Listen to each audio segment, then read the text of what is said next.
black Americans who get admitted into a law program, let's use Harvard Law as an example, they're 4 times as likely to fail the bar exam, even though they've gone to an Ivy League school. And logically, I would argue that black Americans being admitted solely on the basis of race, as you've advocated, with lower academic performance metrics, end up with a bar exam, which is blind, there is no racial bias there, with lower academic performance metric outcomes. And there are more black Americans who drop out. 50% of black Americans on college campus and higher education, they make up the bottom 10% respectively because they're mismatched against peers who had to be more qualified to get into the university. I don't know how familiar you are, if at all, with what we do here with this program, especially providing an opportunity to rationalize our positions on seemingly controversial topics. Today is affirmative action. This was by request here at UT. I believe that affirmative action is by definition racist. Not a fan. If you disagree with me, you're more than welcome to change my mind. Well, I think in a perfect world, I don't think it should exist, but we don't live in a perfect world.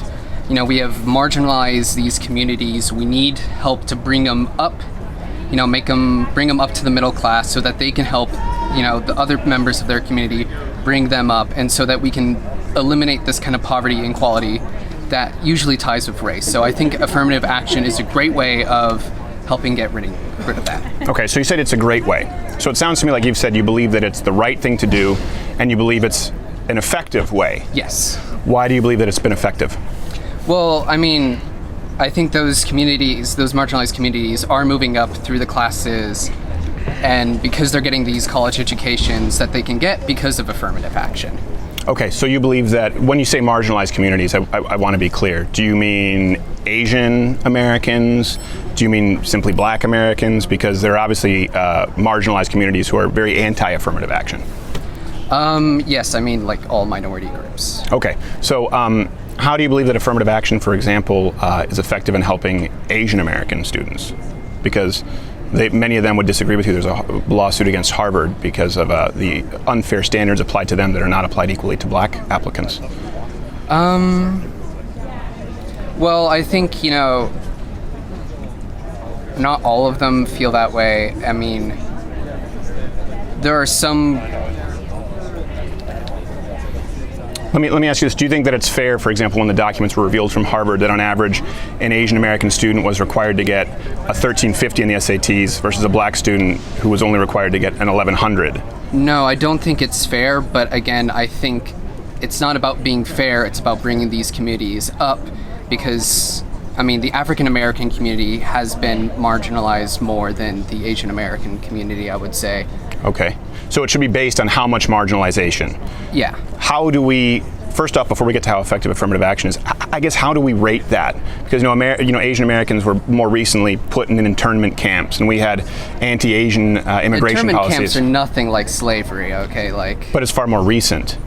Recent, but slavery has had a lot more of a lasting effect. I mean, okay.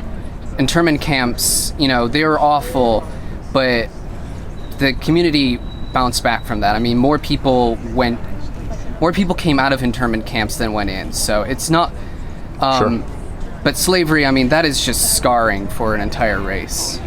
Generationally, like even 3, 4, 5, 8 generations removed, as opposed to internment camps? Yes. So let me ask you, do you think it's right that, for example, an Asian American female student would have to score higher on the SATs to be admitted in comparison to a white male student? I don't think it's right, but again, I just think that's what's got to happen because we live in an imperfect world. Okay, so you think it's okay that female Asian American students have to do better than not only black students, but have to perform better than white Americans? In other words, Asian students actually are unfairly treated in comparison to white Americans. So you would have to argue, I suppose, that Asian Americans have been less marginalized than white males. I haven't seen any numbers that prove that. Yeah, I mean, if you just look at the numbers, for example, at Harvard, and I can show them to you afterward, the average scores that were required to be admitted into higher education, Ivy League schools, with Asian Americans it was 1350, with white Americans it was 1310, with black Americans it was 1100. So an Asian American female student would, on average, be required to have a higher SAT score and higher performative metrics academically than a white male. These are the consequences of affirmative action. Again, I haven't seen those. Okay, but let's assume that I'm not lying. Okay. Where would you line up on that? Just kind of how it goes. Okay, so forget about the Asian Americans, the Asian females, they can fend for themselves. So we'll get to Black Americans. So you believe that affirmative action is a good thing, it's morally imperative. I understand Yes. that, I disagree.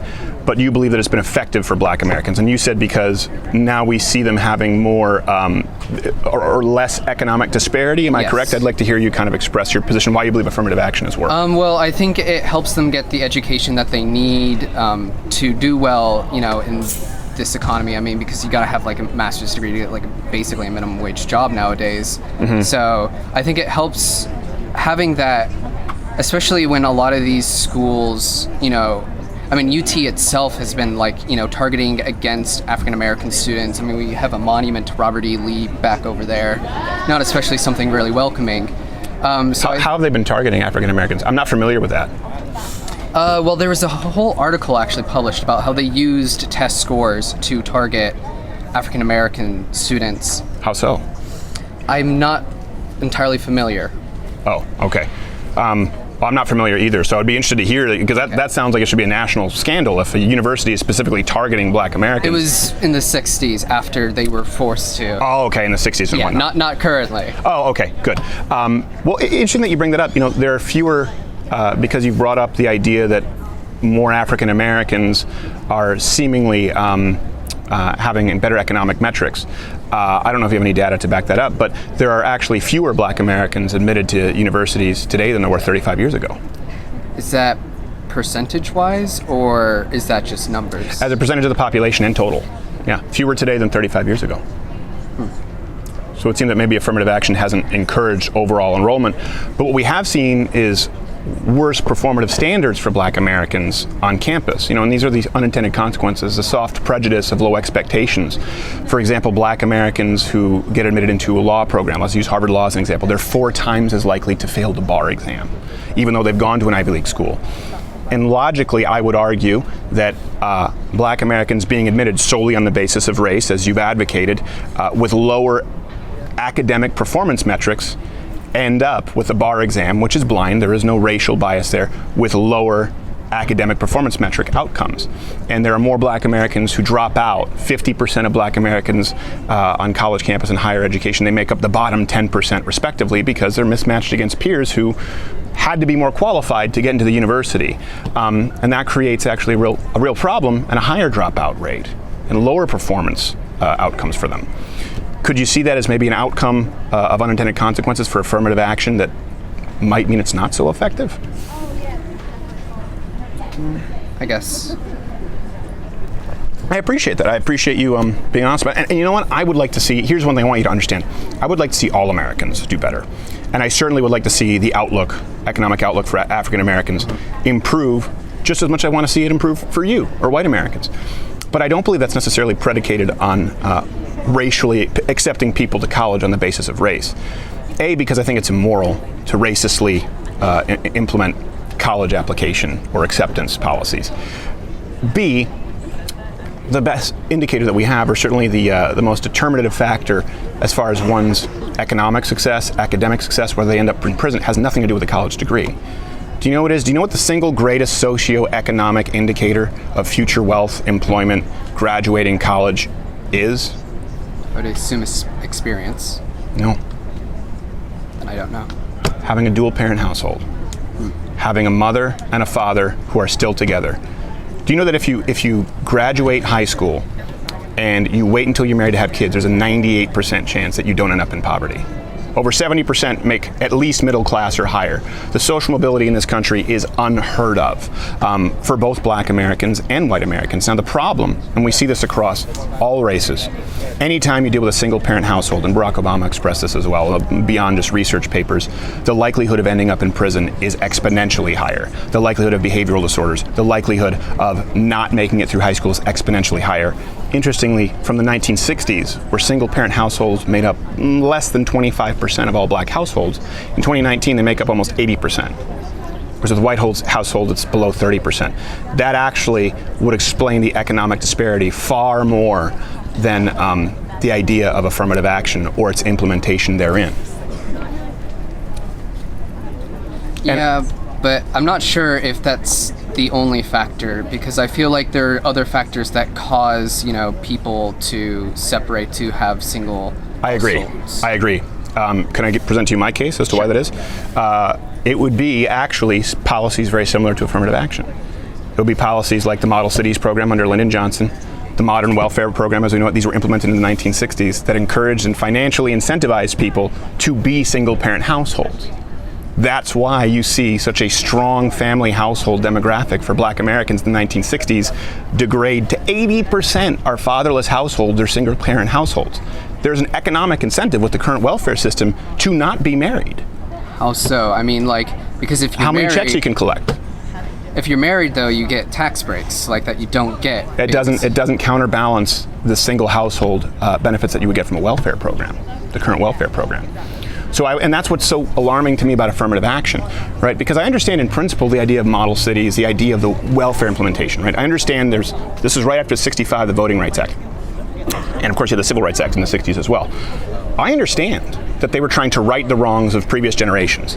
But the way to right the wrong of previous generations, which involves systemic discrimination against blacks, I think we agree, now involves systemic discrimination against other people, or certainly systemic targeting of blacks for specific programs, right? Mm-hmm. And so they created the Model Cities program, they created the Modern Welfare Program, which incentivized single-parent households, which created more economic disparity than we could have imagined. And that is very closely mirrored by affirmative action. It's trying to right the historical wrongs of blacks not making up enough of the campus fabric in the past by implementing racist policies now. And it's having very much the same effects of black students falling behind, of creating racial tension and unrest, and actually lowering overall performance metrics. So I would argue that it's not only immoral because it's racist, but results-wise, just as welfare and the Model Cities program have had detrimental effects in trying to right the wrongs of the past, affirmative action has harmed Black Americans, let alone Asian Americans, in trying to right the racial discriminations of the past. And that's why I think we need to do away with it. So, just if I may ask, Sure. What do you think we should do to right the wrongs of the past against these? I don't think you can right the wrongs of the past. I think what you can do is set the best path moving forward toward the future. And we have seen states that have basically done away with affirmative action. You know what's interesting? Some minority enrollment has gone up, some minority enrollment has gone down. There's really no correlation. It's actually been relatively evens out. So affirmative action hasn't had that much of an overall effect. It does seem as though it's had an overall effect on there being fewer Black Americans on campus over the last 35 years. I think we need to do away with it and stop focusing on viewing everyone through the prism of lens and view them through the prism of intellectual diversity and performative contributions. I think that would be fair to Asian Americans, I think it would be fair to Black Americans, and I think it's the right thing to do. Okay. Is that fair? Yeah. Thank you so much, Ben. No problem. I appreciate it, Ben. Thank you for sitting down, brother. No problem. Thank you, man. Watch Louder with Crowder live, Monday through Thursday, 10 a.m. Eastern.